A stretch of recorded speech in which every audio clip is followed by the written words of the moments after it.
¿Ustedes de verdad creen que ganarle un amparo a la justicia ya significa vivir tranquila? Pues no, comadres, porque a la güerita consentida, Alicia Villarreal, ni ganando se le quita la sombra de encima. El miércoles 12 de agosto se realizó la audiencia clave del proceso por violencia familiar contra su ex, Cruz Martínez, el mismo hombre que la Fiscalía de Nuevo León vinculó a proceso por agredirla. Y Alicia no se presentó. Su propio abogado, Gerardo Rincón, lo dijo sin rodeos, ella ya no quiere saber nada de él, ni siquiera verlo por una videollamada.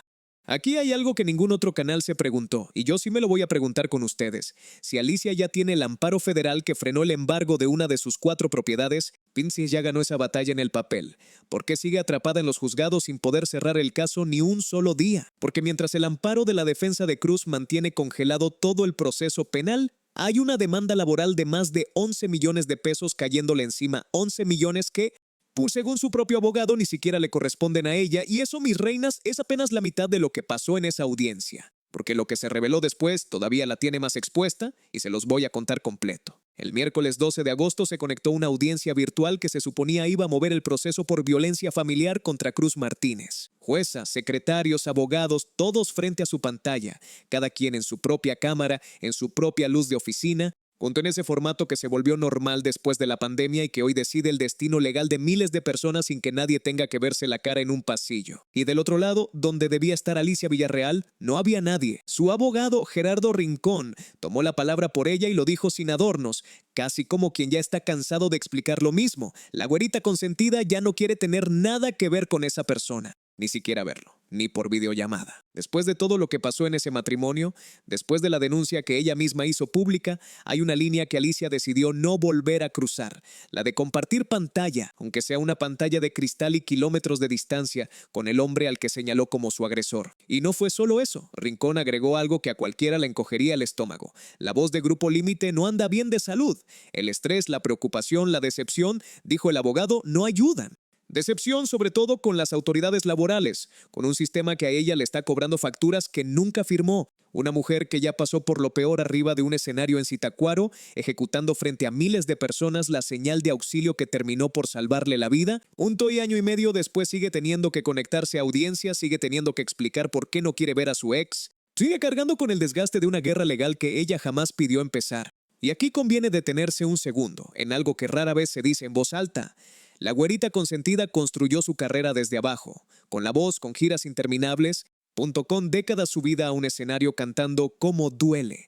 Te quedó grande la yegua, junto cada canción que hoy la audiencia de más de 45 años se sabe de memoria porque creció con ella sonando en la radio de la casa. Ese patrimonio, el que hoy está bajo amenaza de embargo, no salió de un contrato heredado ni de una beca, salió de años de trabajo arriba de un escenario. Por eso, cada nota legal sobre esta demanda le pesa distinto. Es una pelea por lo que ella misma construyó con su propio esfuerzo. Porque aquí hay algo que no cuadra. Si Alicia ganó un amparo, si consiguió frenar el embargo de una de sus propiedades, ¿por qué la audiencia del 12 de agosto no sirvió para nada? ¿Por qué? En lugar de avanzar, todo quedó exactamente en el mismo punto donde estaba antes. La respuesta empieza con una palabra que en este caso se repite tanto que ya parece parte del apellido de Cruz Martínez: amparo. Según explicó el propio Rincón durante esa audiencia, no se avanzó mucho porque el amparo que presentó la defensa en la ocasión anterior, hasta que no se resuelva, no permite continuar. Una vez que se resuelva, dijo, ahí sí se camina hacia la audiencia de juicio. Pero mientras tanto, todo el proceso penal contra el ex de Alicia Villarreal está congelado por un recurso legal que presentó su propia defensa. El hombre al que la Fiscalía de Nuevo León vinculó a proceso por violencia familiar tiene, hoy, el poder de detener la maquinaria de la justicia con un papel. Piénsenlo un segundo. La misma persona procesada por agredir a la madre de sus hijos es quien mantiene ese proceso completo en pausa gracias a su propia estrategia legal. Alguien desde adentro tiene el control del freno, y ese freno, mientras siga puesto, significa que la güerita consentida sigue esperando una resolución que no llega, sigue conectándose a audiencias que no resuelven nada, sigue viviendo con el expediente abierto sobre el buró de su noche. Para quien no esté metido en el tema legal, esto se explica fácil. Un amparo es un recurso que cualquier acusado puede pedirle a un juez federal cuando cree que sus derechos están en riesgo dentro de un proceso. Mientras ese juez federal no resuelva si el amparo procede o no, el proceso original, en este caso el penal contra Cruz por violencia familiar, se queda exactamente donde estaba, junto como una película en pausa. No importa lo que digan los testigos, no importan las pruebas que ya estén integradas, nada se mueve hasta que ese trámite aparte se resuelve. Y ese trámite puede tardar semanas, meses, a veces más. Todo ese tiempo, Alicia lo pasa esperando. Para entender por qué esto pesa tanto, hay que regresar a febrero de 2025. A ese concierto en Zitácuaro donde la güerita consentida, en pleno escenario, con el mariachi todavía sonando detrás de ella, hizo la señal de auxilio contra la violencia de género frente a su propio público. Esa mano cerrada sobre el pulgar escondido se volvió el momento que la convirtió en algo más que una cantante, en una mujer que pidió ayuda en público, sin esconderse, sabiendo que todo mundo la estaba viendo, sabiendo que al día siguiente esa imagen iba a estar en cada portal de espectáculos del país. Ahí empezó formalmente su denuncia contra Cruz Martínez. 9 meses después, en noviembre de 2025, la Fiscalía de Nuevo León vinculó a proceso al productor por violencia familiar, física, psicológica y patrimonial. Las medidas cautelares que le impusieron siguen vigentes hasta hoy. No puede acercarse a Alicia. Tiene que presentarse ante el juzgado cada 15 días como quien ficha entrada para que quede constancia de que sigue cumpliendo. Es el mismo hombre, el productor de Cumbia Kings, el padre de 2 de los hijos de Alicia, Cruz Ángelo y Félix Estéfano, Punel, que hoy usa un amparo para congelar el juicio que la propia fiscalía abrió en su contra. Y antes de esa denuncia, antes de Zitácuaro, ya había una grieta que la audiencia vio abrirse en cámara. En agosto de 2024 salieron a la luz fotografías de Cruz Martínez con otra mujer, Germaine Valentina, en Monterrey. Alicia se enteró como se entera todo el mundo cuando su vida es pública, en tiempo real, frente a los micrófonos sin margen para procesarlo en privado. 22 años de matrimonio, 2 hijos en común, él como productor de Cumbia Kings y de repente esa imagen circulando en todos lados. Para cuando llegó Zitácuaro, 6 meses después, la fractura ya venía de lejos. Todo eso, la infidelidad expuesta, la denuncia en el escenario, la vinculación a proceso, es el terreno sobre el que hoy camina Cruz Martínez cuando decide frenar el juicio con un amparo. Aquí no hay un desconocido pidiendo tiempo para defenderse de una acusación cualquiera. Hay un hombre ya señalado, con expediente abierto, usando la ley para ganar tiempo mientras el proceso que él mismo generó sigue esperando. Y hay otra capa de esta historia que casi nadie menciona. Mientras todo esto pasa en tribunales, Alicia sigue subiéndose a un escenario. Sigue de gira, sigue promocionando el disco que sacó en 2024, sigue cantando las mismas canciones que la hicieron famosa hace más de 30 años.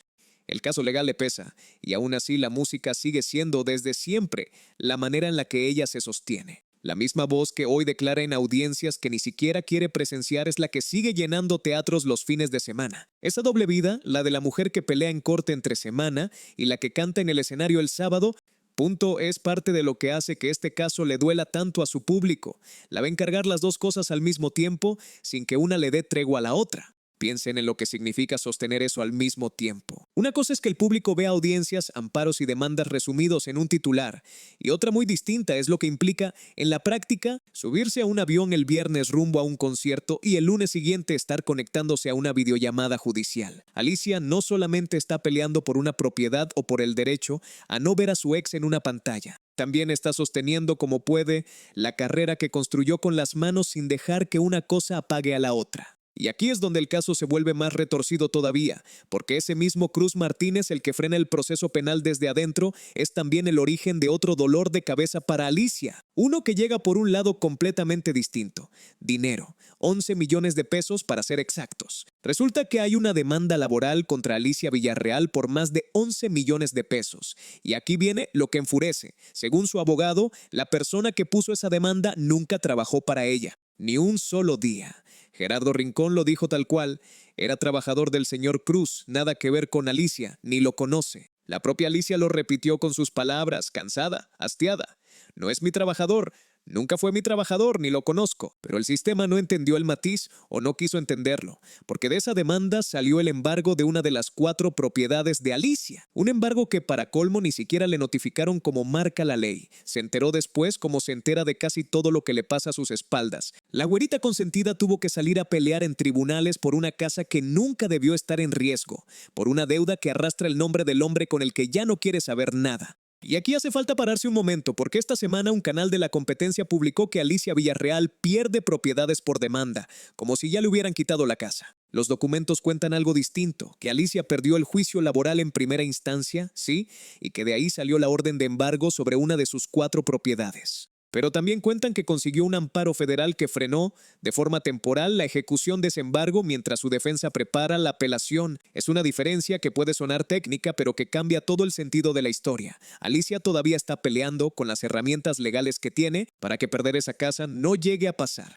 Que haya un amparo no significa que el embargo haya desaparecido, significa que está en pausa. Esa diferencia, aunque suene a letra chica, es la que le quita el sueño a cualquiera que tenga algo que perder. Porque mientras la apelación no se resuelva, la propiedad sigue con una espada colgando encima, y Alicia sigue teniendo que revisar el correo con el estómago apretado, esperando la siguiente notificación preguntándose si esta vez sí le va a tocar empacar algo. Y aquí vale la pena imaginarse lo que implica, en la práctica, algo así. Una casa con historia, con cuartos que seguramente tienen recuerdos de los hijos chiquitos, con un valor que Alicia construyó cantando en foros, palenques y giras durante más de 20 años, reducida en los papeles a un número dentro de una demanda. Que ese patrimonio dependa de la resolución de un juez por una deuda que, según todo lo que ha dicho su equipo legal, ni siquiera es suya. Es la clase de injusticia que cualquiera que haya trabajado duro por algo entiende de inmediato. Aquí hay una pregunta que casi nadie se hizo cuando salió la nota. Si el demandante nunca trabajó para Alicia, si según su propio abogado ni siquiera lo conoce, ¿por qué fue a dar contra su patrimonio y no contra el de Cruz Martínez, que sí era su patrón? Esa pregunta no tiene una respuesta oficial todavía. Lo que sí hay es un dato que empieza a resolver otra parte del rompecabezas. Al parecer, hubo un momento en el que la defensa de Cruz quiso arreglar todo esto por la vía rápida.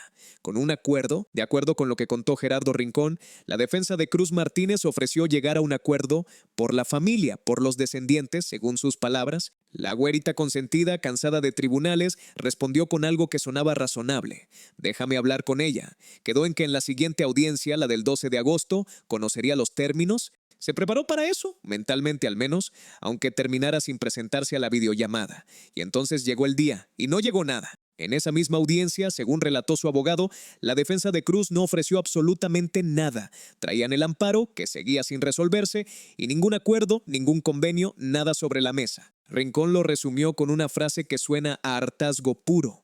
Y bueno, perdí el tiempo. Le prometieron a Alicia una salida y le entregaron otra vez la misma pared de siempre. Cualquiera que haya esperado una llamada que no llega sabe lo que es ese tipo de espera. Uno se prepara, ensaya lo que va a decir y termina hablándole al silencio. Y aún con todo eso, el abogado dejó abierta una puerta. Contó que a Alicia sí le gustaría llegar a un acuerdo monetario, que ya no quiere saber nada del señor, pero tampoco quiere pagar algo que no debe. Ahí está, otra vez, la contradicción que la persigue en todo este proceso. Una mujer que quiere cerrar la puerta de una vez por todas, pero que no puede hacerlo sin que alguien más decida abrir la cartera o abrir la boca primero. Porque mientras Rincón cuenta esta versión, Cruz Martínez invierte los papeles por completo. Cuenta que fue Alicia quien pidió llegar a un arreglo y que su defensa nunca ofreció nada. Es una acusación directa, cruzada, de esas que dejan a la audiencia sin saber a quién creerle del todo. Y el abogado de la güerita consentida no se quedó callado. Si eso dijo Cruz, respondió Gerardo Rincón sin filtro, aparte de ser un cobarde, es un mentiroso. Y fue más lejos. Aseguró tener un video del tribunal que probaría su versión, pero que no puede mostrarlo porque pertenece al Tribunal de Justicia. Ahí quedó la acusación sin resolverse en público, con un abogado que dice tener la prueba guardada y un exesposo que insiste en lo contrario. 2 versiones, cada una acusando a la otra de mentir. Un solo hecho innegable en medio de todo. El amparo de la defensa de Cruz sigue sin resolverse y el juicio de fondo sigue exactamente donde estaba antes de esa audiencia. Ahí hay un detalle que casi se pierde entre tanta acusación, un video que, según quien lo tiene, demostraría quién dice la verdad y que nadie fuera del tribunal puede ver. La prueba existe, o al menos alguien asegura que existe, pero está guardada bajo llave legal mientras las 2 partes se acusan frente a cámaras que sí pueden transmitir en vivo. Es la paradoja de este tipo de casos. La evidencia que podría cerrar la discusión de un plumazo se queda encerrada, y lo único que le llega al público es la versión de cada quien, sin manera de comprobarla todavía. Y mientras las dos partes se acusan en público, la vida de la güerita consentida sigue en pausa en varios frentes a la vez. El proceso penal congelado, el juicio laboral en apelación, el acuerdo que se esfumó antes de firmarse. Nada se cierra, todo se estira, y cada semana que pasa es una semana más que ella tiene que sostener sin que nadie le resuelva nada de fondo. Con todo este ruido, con acusaciones cruzadas y un proceso penal congelado, cualquiera pensaría que ya se dijo todo lo que había que decir sobre esa audiencia del 12 de agosto que dejó. Otra vez, la güerita consentida sin respuestas claras. Pero no, porque casi al cierre, entre pregunta y pregunta de los reporteros que esperaban afuera del juzgado, con las cámaras encima y el ruido del tráfico de fondo, Gerardo Rincón soltó algo que nadie esperaba escuchar. Dijo que a Alicia le habían dejado un regalo en su casa, lo dijo así, casi de pasada, y después trató de frenarlo él mismo. Mandó una persona, le mandó un regalo, ahí lo vamos a dejar, pero ya lo había dicho. Alguien, sin que se sepa quién, llegó al domicilio de Alicia Villarreal y dejó un paquete en la puerta. Y ella, la güerita consentida, ni siquiera lo recibió. El abogado no confirmó qué era ese regalo, no confirmó quién lo mandó. Lo único que hizo fue recordar algo que enciende todas las alarmas, que la vez pasada ya le habían mandado otro regalo. La vez pasada, esas dos palabras cambian todo el peso de la frase. Porque si esto ya había pasado antes, entonces alguien ya sabía dónde vivía, ya sabía cómo llegar hasta su puerta sin ser visto y decidió volver a hacerlo. Alguien, en algún momento anterior, ya se había tomado la molestia de acercarse a la casa de una mujer que tiene medidas cautelares activas contra su ex, una mujer a la que le prohibieron por orden judicial que se le acerquen, y le dejó algo ahí. Y ahora volvió a pasar. El abogado no quiso o no pudo decir más, pero dejó abierta la posibilidad más incómoda de todas, que sea alguien que busque perjudicarla o reabrir un pleito que Alicia ya está tratando de cerrar. Y ahí es donde el caso deja de ser solo de dinero y de tribunales y toca directamente su seguridad. Porque quien habla de ese paquete extraño es una mujer que, según relató su propio abogado, ya estuvo en riesgo real, que ya estuvo a punto de ser desvivida cuando fue agredida. Y que hoy tiene medidas cautelares vigentes precisamente porque el miedo que sintió entonces no era exagerado. Imaginemos nada más un momento lo que es vivir así, salir de gira, subirte a un escenario, sonreír para las fotos con los fans que llevan 20 años pidiendo la misma canción y volver a una casa donde ya sabes que alguien puede dejarte algo en la puerta sin que tú lo hayas pedido, sin que tú sepas quién fue. Hay un antecedente detrás de esa alerta, una vez pasada, que su propio abogado confirmó frente a las cámaras. Y cuando el antecedente involucra a un hombre con medidas cautelares vigentes por violencia familiar, la pregunta de quién manda el paquete deja de ser curiosidad y se convierte en algo que cualquier persona con sentido común querría que investigaran a fondo. Por eso, Rincón fue tan claro con lo que pidió frente a las cámaras, que no le puedan estar tocando, ni con mensajes, ni con llamadas, ni con nada, que Alicia solamente quiere estar en paz. Una frase que suena sencilla, casi obvia, pero que después de todo lo que ha vivido esta mujer se siente como el pedido más difícil de cumplir de todos. Y aquí está lo que de verdad debería preocuparnos, más allá del morbo del paquete. Un regalo confirmado, sin remitente, no es una casualidad cuando quien lo recibe tiene una orden de alejamiento activa contra la única persona con motivos claros para querer alcanzarla. No hace falta que el abogado lo diga con todas sus letras para que la audiencia entienda hacia dónde apunta la sospecha. Y tampoco hace falta que se confirme nada para que el mensaje ya haya llegado. Alguien sabe dónde vive. Y esta no es la primera vez. Hagamos cuentas de todo lo que la güerita consentida trae encima en un solo día de agosto. Ganó un amparo contra el embargo, pero la apelación sigue abierta. Sobrevivió a la violencia que denunció frente a miles de personas en un escenario, pero el proceso penal contra su agresor sigue congelado por un recurso legal que él mismo presentó. Perdió un juicio laboral por una deuda que su abogado insiste que nunca fue suya y ahora tiene que apelar para no perder una casa. Escuchó una oferta de acuerdo que se esfumó el mismo día que debía concretarse y en su lugar recibió una acusación cruzada sobre quién mintió primero. Y aún con todo eso resuelto o a medio resolver, todavía tiene que preocuparse por quién deja paquetes en la puerta de su casa cuando nadie se lo pidió. Cualquiera de esas cosas, por separado, sería suficiente para agotar a alguien. Alicia las está cargando todas al mismo tiempo, la misma semana, muchas veces el mismo día. Y lo hace sin ir a un juzgado presencial a gritarle a nadie, sin escándalos en redes, apoyada solamente en un abogado que sale a dar la cara por ella una y otra vez frente a los mismos reporteros que llevan meses siguiendo este caso. Esa es quizás la parte más silenciosa de toda esta historia, la resistencia de alguien que decidió pelear con papeles y con paciencia, no con gritos.